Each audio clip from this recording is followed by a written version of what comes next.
What's up guys? So alin no mga unta no. So ayan. Maupay pag abot na to gikag Pilipinas, pag abot na to diri sa Geneva. So nakita nyo guys, nandito yung bag natin truly. So karating lang natin po. So meron tayong ano dito. Ano to? Pangalan nito? Longganisa. Longganisa. Sa Ilocos to guys na longganisa. Hotdog, syempre itlog. Ayan, si Commander Litap-tap po. Ayan, si Commander, nagutom na. Nagutom ako guys, so... Kao na, sige, subo na. 16 hours. 16 hours. Itlog. Biyahe. Banana ketchup from Philippines. Okay guys, so ulit, mga unta ninyo, no?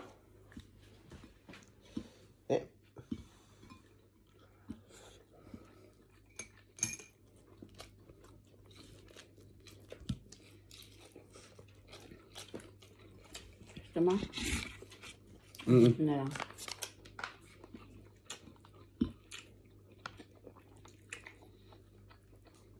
Okay.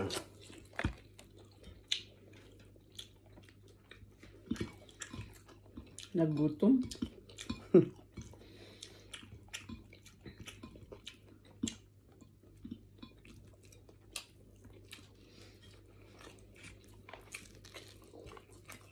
Siyempre, parang 2 days ka nag-travel. Layo talaga dito guys, lugar na to.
Pero okay lang din yung pagkain sa eroplano, no?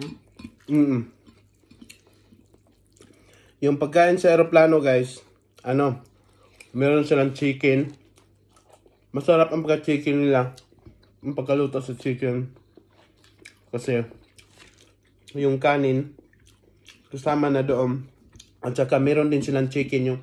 Yung chicken at saka kanin, galing yung Pilipinas papuntang Saudi. Kasi yun ang pinili ko ya. Tapos meron ding isda pero chicken lang sa akin. Tapos mula Abu Dhabi papunta dito sa Geneva, chicken with parang pansit-pansit yung kasamang may pansit. Yun. Pansit-pansit kasama yung pansit.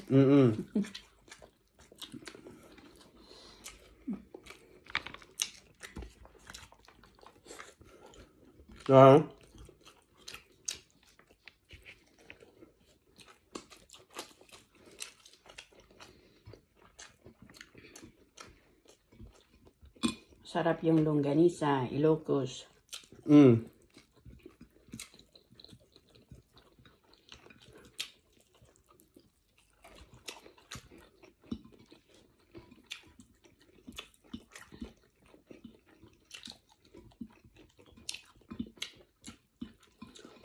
Malasahan mo yung bawang niya.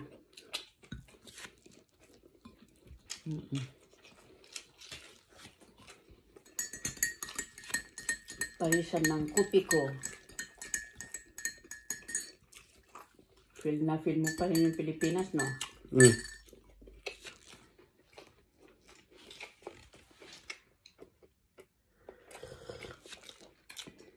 Wow, nabingi pa ako.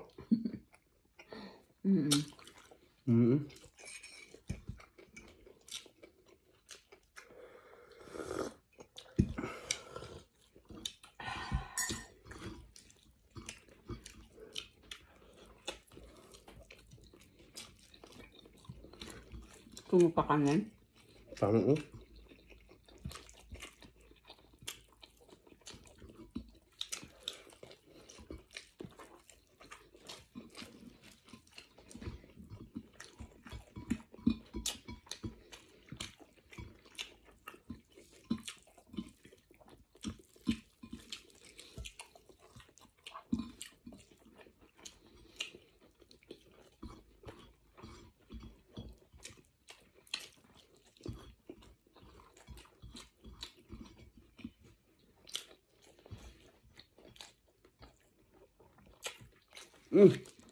rap.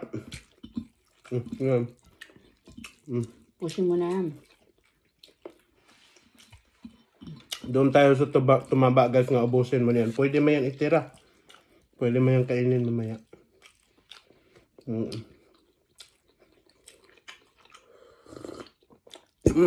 Rap. Pilipinas. Bate na magdaro guys. No?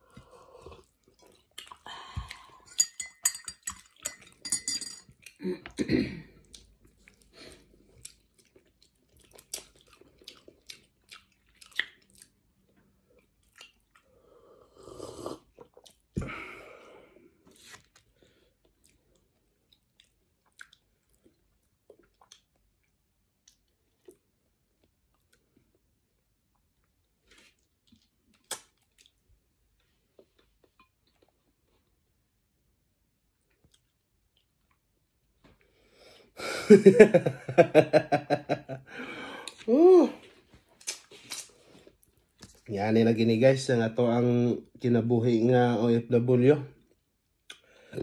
Gracias sa Diyos nga mulayo sa tong pamilya kay para manarbaho ta dire. Kay ug madiha ra po ko sa Pilipinas, unsa ra pud ako natapos grade 1 section 30. So kulang ra ang ako ang income. Ipamahaw pa niod to.